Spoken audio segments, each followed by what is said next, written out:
तो आज का जो विषय है वो है धम्म के सामने जो आह्वान है उस आह्वान को हम कैसे समझे, कौन से आह्वान है और उस आह्वान के को कैसे हमें टक्कर देना है, उसके विरोध में हमें कैसे संघर्ष करना है, उस बारे में एक रणनीति या एक विचारधारा निर्माण करने की आवश्यकता है। तो एक तो धम्म के सामने बहुत बड़ी चुनौती है, आह्वान है कि बुद्ध धम्म जो है उसको दैवी चमत्कारिक अलौकिक कैसा किया जाए। ये हमारे विरोधक, बुद्ध धम्म के विरोधक है, उनका चैलेंजिंग है। उनको सबसे पहले वो करना है कि बुद्ध को अपने में मिलाना है। एक हिंदू धर्म की एक शाखा, जैसे उन्होंने पहले से कहा है कि भारत का बुद्ध धर्म ये है, वो कुछ अलग नहीं है, हमारे हिंदू की एक शाखा है, हिंदू की एक शाखा है। और उनका जो ये है कि उसको कैसे मिलाया जाए, ये उनका जो चैलेंजिंग है, वो हमें समझना चाहिए कि वो किस तरह से षड्यंत्र कर रहे हैं। अब उसके षड्यंत्र के बीच में जो सबसे बड़ी बाधा जो है बाबा साहब की बाधा है। बाबा साहब अम्बेडकर जो बचपन से उनके ऊपर जो बातें गुजरी है, बचपन में उन्हें छुआछूत का सामना करना पड़ा, बचपन से उनको शिक्षा प्राप्त नहीं करने दिया, तो बचपन से उन्हें अमानवीयता का सामना करना पड़ा। फिर भी बाबा साहब अम्बेडकर आगे बढ़ते गए। इतनी कठिनाइयां रहने के बावजूद भी बाबा साहब रुके नहीं और यहाँ तक फिर फॉरेन में गए। फिर उन्होंने एक 18 घंटे खुले आग करके उन्होंने एक नए प्रकार की ध्यान साधना की, जिसके वजह से उन्हें 32 डिग्रियां मिली बाबा साहब को। इतना पढ़ने के बाद में भी, इतने बावजूद, इतना यानी विद्वान होने के बावजूद भी, जब उन्हें बड़ौदा सरकार में नौकरी मिली, जो बड़ौदा सरकार की जो मिलिट्री थी, लश्कर था, उनका अकाउंटेंट यानी उनके निरीक्षक, उनके अकाउंट देखने का काम अधिकारी करके बाबा साहब को मिला था। तो उन्होंने जैसे ज्वाइन हो गए, वैसे उन्होंने फाइल मांगना शुरू किया, इसकी फाइल लेके आओ, उसकी फाइल लो। उनके लिए अलग हंडी रखी गई पानी पीने के लिए, उनके लिए अलग चेयर, अलग रूम बनाई गई। चपरासी आता था, उनको फाइल दूर से डालता था, उनके हाथ में नहीं देता था। वो जब होटल में कैंटीन में जाते थे, तो जब बाबा साहब जाते थे तो दूसरे लोग वो टेबल पे बैठते नहीं थे, बाजू में बैठते थे, यानी उनके टेबल पर भी दूसरे लोग बैठते नहीं थे। उनको जब क्लब में जाते थे तो उनको क्लब में जाने के लिए मनाही की थी। इतना परेशानी हो गई, तो 11 दिन में, सिर्फ 11 दिन में बाबा साहब वहां से वापस आए और उनको रहने के लिए जगह उपलब्ध नहीं की। तब ये बात हमारे ख्याल में आती है कि सयाजीराव गायकवाड़ जो बड़ौदा के संस्थापक थे, उन्होंने उनको बुलाया, उन्होंने नौकरी दिया। तो उनका काम था उनकी सुरक्षा करना, है कि नहीं। जब तुम कहीं नौकरी देते हैं तो क्वार्टर भी देते हैं, रहने की व्यवस्था भी करते हैं। अब उनको पता था कि बाबा साहब के बारे में लोगों का ऐसा ऐसा ख्याल है, तो उन्होंने उनकी व्यवस्था करना चाहिए था, लेकिन वो कुछ नहीं कर पाया। क्यों नहीं कर पाए? उसके पीछे एक अदृश्य ऐसी शक्ति है, वो दिखाई नहीं देती। अदृश्य शक्ति है कि इस देश में धार्मिक सत्ता, जो राजकीय सत्ता दिखती है, लेकिन धार्मिक सत्ता दिखती नहीं। धार्मिक सत्ता भारत में या पूरे विश्व पे राजकीय सत्ता किसकी भी हो, लेकिन जो मुख्य काम करती है वो धार्मिक सत्ता काम करती है, लेकिन वो ऊपर से दिखाई नहीं देती। उनके ऊपर धार्मिक सत्ता काम कर रही थी, वो धार्मिक सत्ता से डर गए थे, इसलिए बाबा साहब आम्बेडकर का सामान फेंका गया। फिर एक पेड़ के नीचे बड़ोदरा में, वो पेड़ आज भी है, पेड़ के नीचे बैठ करके रात भर रोए। ट्रेन निकल गई थी दूसरे दिन, फिर एक ही दिन में एक ही बार आते, फिर ट्रेन की राह देखते रहे और रोए।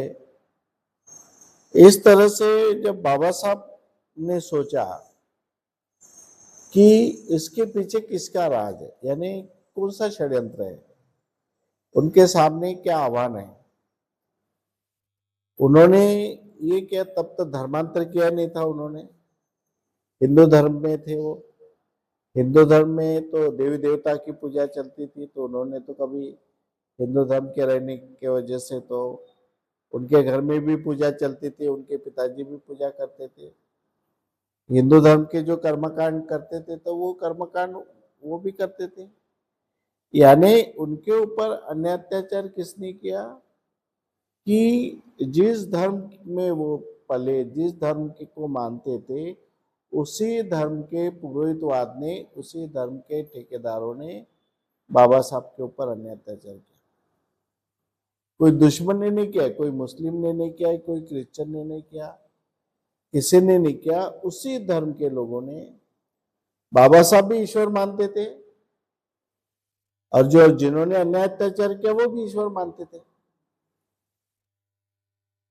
जब ईश्वर आत्मा सब बाबा साहब भी मानते थे, वही मानते थे, साहब के ऊपर अन्याय अत्याचार किया।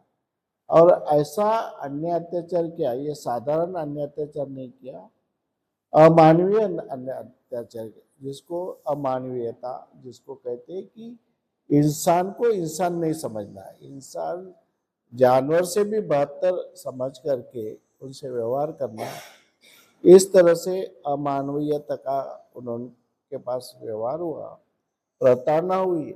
आज भी इतिहास गवाह है। आज अगर आप किताब पढ़ेंगे, महात्मा ज्योतिबा फुले ने लिख के रखा, शेतकऱ्याचा आसूड और गुलामगिरी, दो किताब भी अगर आपने पढ़ लिया, तो यहाँ पे भारत में जो एक ऐसी जाति समूह था, एक ऐसा वर्ग था, जिसको कितना, यानी शूद्र लोगों के ऊपर कितना अन्याय अत्याचार होता था, किताबों में लिखा है।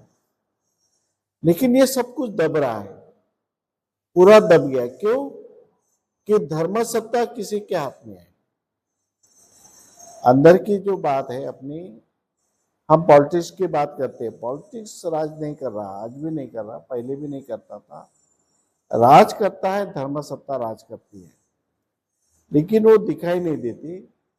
अब उसको किसी ने रोक के रखा, किसी ने धर्म सत्ता को बढ़ाया। तो उस समय से बाबा साहब के दिल में ये बात आई कि अगर ईश्वर होता तो इतने लोगों का जो पीड़ित है लोग, इनके ऊपर इतने लोगों पे अत्याचार होता है, अगर ईश्वर वास्तव में होता तो सही में ऐसा होने देता वो। इसको ईश्वर के सामने अगर 3 साल के बच्चे पे रेप होता है ईश्वर के मूर्ति के सामने, और वही पुजारी करते हैं, तो वो ये सब बातें होती नहीं थी। तब वो बाबा साहब के दिमाग में वो बात आई कि ईश्वर ने, आत्मा ने, उन्होंने दोनों को पूरी तरह से नकार दिया, रिजेक्ट किया कि अगर होगा भी, ईश्वर होगा भी, हैया ने उसके बाद अगर होगा भी तो मैं उसको मानता नहीं, आत्मा हो या ना हो मैं उसको मानूंगा नहीं। इस तरह से बाबा साहब ने जो बहुत से आह्वान थे, तो सबसे ज्यादा आह्वान थे, धार्मिक आह्वान था। तो ये जो बात है कि ये सारी बातें sources of, it is the all is the sources of superstition, यानी सभी जो बातें हैं वो अंधविश्वास के सोर्सेस है। ईश्वर को मानना, आत्मा को मानना, कर्मकांडों को मानना, चमत्कारिक बातों, ये सब अंधविश्वास के एक, it is the home of superstition, अंधविश्वास का सोर्सेस है। इसी वजह से अंधविश्वास बढ़ता है। जब अंधविश्वास में लोग आते हैं, अंधविश्वास ऐसा ये है कि ऐसी जाल है या ऐसी विचारधारा है अंधविश्वास कि एक आधे आदमी शराब पिया तो शराब के नशे में वो कुछ भी करेगा, लेकिन शराब के नशा उतर जाने के बाद में फिर से होश में आने के बाद उसको गलती महसूस होती है कि मेरे हाथ से कुछ न कुछ गलत हुआ। लेकिन अंधविश्वास ऐसी नशा है, अंधश्रद्धा, कि वो कभी मिटती नहीं, और कभी अंधविश्वास के लोगों को कभी होश आता नहीं, वो हमेशा बेहोशी में रहते, हमेशा गूंगी में रहते हैं। तो इसलिए जो बाबा साहब ने जो विचार किया वो पूरा इतना बड़ा विचार है, इतना एक गहन चिंतन करके एक ऐसी विचारधारा निकाला उन्होंने, उसके उस विचारधारा को नाम दिया उन्होंने धम्म का। यानी संविधान भी लिखा तो भी वहां पे धर्म निरपेक्षता, यानी रिलीजन को हटाओ। तो जो बुद्ध को धर्म करके पूरे विश्व में प्रसारित किया जा रहा है, तो जो पूरे विश्व में बुद्धिज्म को रिलीजन करके स्थापित किया जा रहा है, एस्टेब्लिश किया जा रहा है, वो किसके फेवर में जा रहा है? वो बुद्ध के जो विरोधक है उसके फेवर में जा रहा। अभी तक लोगों के ख्याल में ये बात नहीं आ रही कि तुम बुद्ध को कितना भी ईश्वर बनाओ, बुद्ध के कर्मकांडों को कितना भी बढ़ाओ तुम, लेकिन वो सारी बातें कहां पे जाएंगी? अंधविश्वास में जाएगी। और अंधविश्वास ऐसी बात है कि वो बेहोश कर देता। अंधविश्वास में जो आदमी है उसको होश कभी नहीं आता। एक प्रकार वो एक टॉक्सिन जहर जैसा है, जहर फैल जाने के बाद में आदमी बचता नहीं, वैसा वो जहर है। अभी कुंभ मेला का जो चालू है, कितना भी खर्चा होने दो, कुछ भी करने दो, लेकिन वो क्यों किया जाता है कि लोगों में अंधविश्वास और बढ़े। अलग अलग साधु रहे आए, फिर अलग अलग चमत्कार दिखाए, लोगों के दिल में, दिमाग में ऐसा भरना है कि तुम पवित्र जगह पे नहा भी लिए तो भी तुमने कितना भी पाप करो, एक डुबकी लगाए तो तुम्हारे पूरे पाप खत्म। एक सिर्फ डुबकी लगाने से तुम्हारे पूरे पाप खत्म हो जाएंगे। इस तरह से इन पापी लोगों को शुद्ध करने का एक ये पाप के ऊपर कभी उन्होंने ये नहीं किया, इंसान को सुधारने की कोशिश नहीं की। कोई भी धर्म में जितने भी रिलीजन है, उन्होंने लोगों को सुधारने की कोशिश नहीं किया, उसको शुद्ध कैसा किया जाए। तुम कुछ भी करो, लेकिन चादर चढ़ाओ, नमाज पढ़ो, शुद्ध हो जाओ। तुम कुछ भी करो, बुद्ध के सामने जाओ, नमन करो, वंदना करो, तुम शुद्ध हो जाओगे। इस तरह से जो अंधविश्वास निर्माण हो रहा है, वो अंधविश्वास आज सबके लिए घातक है, सबके लिए घातक है। तो ये बात बाबा साहब आम्बेडकर ने जब पढ़ाई की 18 घंटे पढ़ाई करने के बाद में, जैसे तथागत बुद्ध ने सिर्फ अपने ज्ञान के बदौलत चिंतन करके उन्होंने कई अच्छे प्रिंसिपल, कई अच्छे तत्व उन्होंने निकाले, लेकिन बाबा साहब ने पढ़ाई भी की, चिंतन भी किया, और बाकी जो पूरे विश्व के विद्वान हैं उनके विचारों के ऊपर भी चिंतन किया, उनके भी किताबें पढ़े।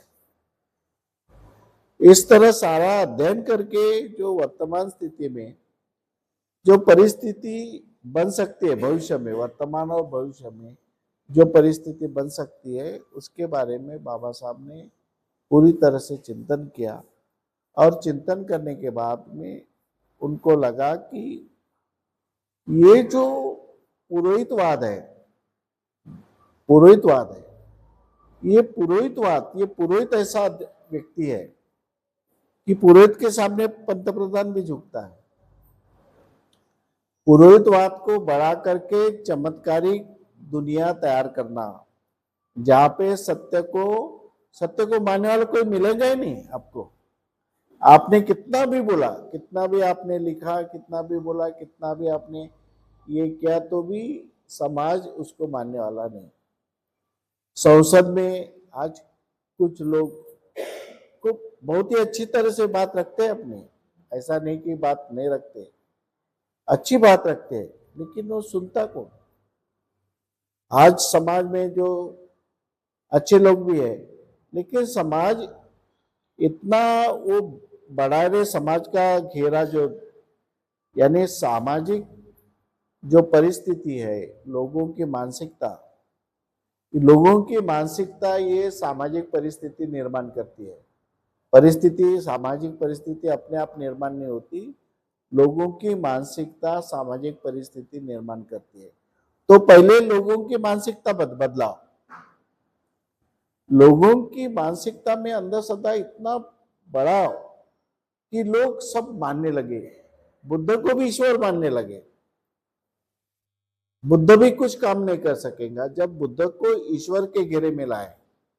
बुद्ध ईश्वर बन गया उनके लिए, नहीं परित्राण करने से ये सब होता है, तुम्हारे दुख दर्द दूर होते हैं, ऐसा करो, ऐसा सजाओ, ऐसा करो।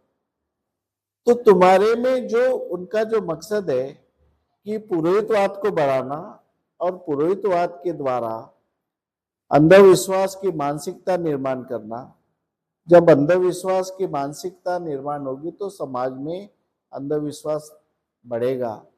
जब समाज में अंधविश्वास बढ़ेगा तो सत्य की और विद्वत्ता की कोई कीमत ही नहीं रहेगी, सत्य और विद्वत्ता की कोई कीमत नहीं रहेंगी। तो इसीलिए जो हमें संघर्ष भी करना है, आह्वान है हमारे सामने कि ये जो अंधविश्वास है, ये पुरोहितवाद है, उसको कैसे दूर करें। अभी हमारे पास एक आदमी है जो विश्व स्तर का जो है, एक पूरे विश्व में जिसका नाम जाना जाता है। हम कितना भी बोलेंगे तो हमको कहाँ तक पहुंचेंगे, हमको कौन मानेंगे, चंद्रपुर जिला या फिर नागपुर तक। लेकिन भंते सुरेश देसाई ये आज के स्थिति में दलाई लामा के बराबर विश्व में उनको भी स्थान है। दलाई लामा का ज्यादा होगा, दलाई लामा को उठा रहे ऊपर, लेकिन दलाई लामा के बराबर सेकंड आज दलाई लामा को भी भंते सुरेश देसाई की जरूरत है।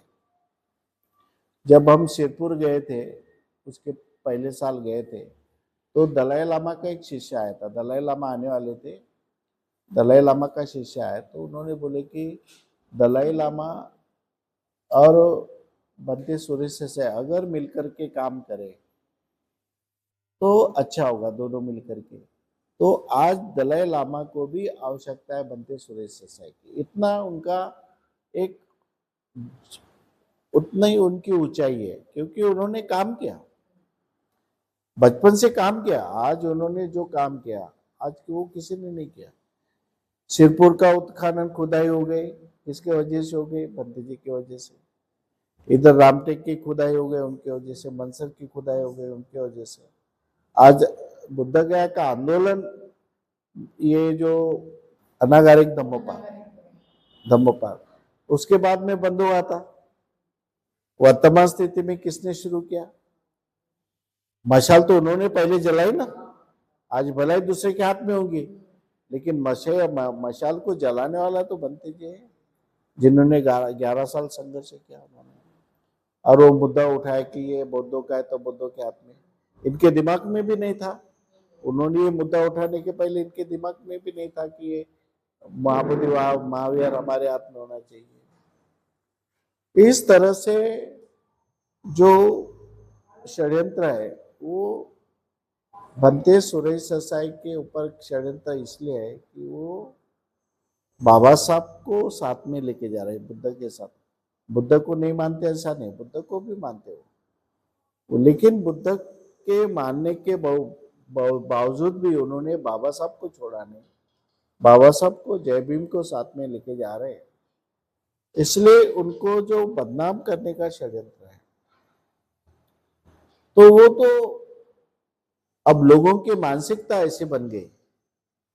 अब तुम क्या करेंगे जब मानसिकता जैसे बन गई? और मानसिकता बनाना ये इनका काम है, विरोधक का। जैसी मानसिकता बनाएंगे वैसी मानसिकता बन। आज बौद्धों को भी कर्म कांडों में, अंदर से विश्वास में, आज बौद्धों को भी मानसिकता ऐसी बनी कि आप किसी भिक्षु के विरुद्ध में बोलो तो बोलेंगे कि तुमको नहीं समझता, ऐसा करना ही पड़ता है। ये सब बातें जो है वो बहुत बड़े लेवल की बातें हैं और हमें इस पे काम करना है। ये जानबूझ के किया जाता है, उनको टारगेट बनाया जाता है। कभी वो टक्कर दे रहे हैं, कैसे भी टक्कर दे रहे हैं। आज उसका जवाब आपके मोबाइल पे न आया कि नहीं आया मालूम नहीं। उनका जवाब, उन्होंने जितने मुद्दे उनके ऊपर उठाए थे उनके सबके जवाब हमने मोबाइल में दिए, पेपर में नहीं दिए, लेकिन मोबाइल में डाले। मैंने वो ये भी रखा था उसका, है क्या नहीं, कि सब मुद्दे उनके हटा। तो उससे लोगों के ख्याल में तो आया कम से कम कि ये षड्यंत्र है, किसका है, क्या है, ये लोगों के सामने आया। उसके मुद्दे उठा, तो प्री प्लान था। टीवी वाले को बुलाया था, लोगों को बुला के रखा था, कब कैमरा खींचना, कब वो वीडियो लेना, कौन सा काटना, कौन सा ये करना, सब पूरा प्लानिंग था। और जब उन्होंने प्राचार्य को किए, प्राचार्य ने जो जवाब दिया, शांत होना था। प्राचार्य को परेशान किए, प्राचार्य बेचारे रोने लगी, वो लेडीज है। उसके बाद में भंते जी की तरफ आए। भंते जी जो मीटिंग चल रही थी कॉलेज का निवारण करने, समस्या निवारण की जो मीटिंग चालू थी, उसमें इनको जाने की कोई जरूरत नहीं। जब तो प्राचार्य की तरफ गए तो हो गया, लेकिन जानबूझ के वो भंते जी के चिवर तक चले गए थे। निवेदन नहीं, वो निवेदन का उद्देश्य नहीं था, भंते जी के ऊपर अटैक करने का उद्देश्य था। जो पीछे आदमी थे उन्होंने बोला भंते जी की चिवर ये खींचो, धीरे धीरे आवाज आ रही थी भंते जी को ये करो। यानी इतना यहाँ तक समाज पहुंच जाएगा, ये कभी हम सपने भी नहीं सकते कि एक इतने बड़े आदमी का चिवर तक तुम चले जाते हो, तो कितना बड़ा षड्यंत्र है। तो ये षड्यंत्र पूरे भारत में चल रहा है। अभी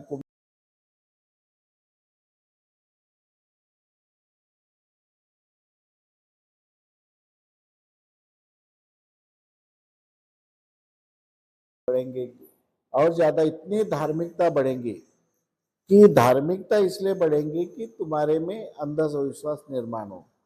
और एक बार आदमी में अंधविश्वास निर्माण हो गया तो फिर आदमी, अपने बच्चों को काटने वाले लोग हैं अंधविश्वास में, आप है कि नहीं, कई उदाहरण है। अपने खुद के बच्चों को बलि देने वाले लोग हैं। अंधविश्वास इतना खतरनाक जाल है कि ये उसके ऊपर कोई दवाई नहीं है। और दूसरी बात, जिसके मन में अंधश्रद्धा निर्माण हुई वो खुद तो अंधश्रद्धा में रहता, लेकिन दूसरे को भी अंधश्रद्धा में डालने की कोशिश करता है। तो लोगों को समझ में नहीं आ रही है कि ये कितना खतरनाक खेल है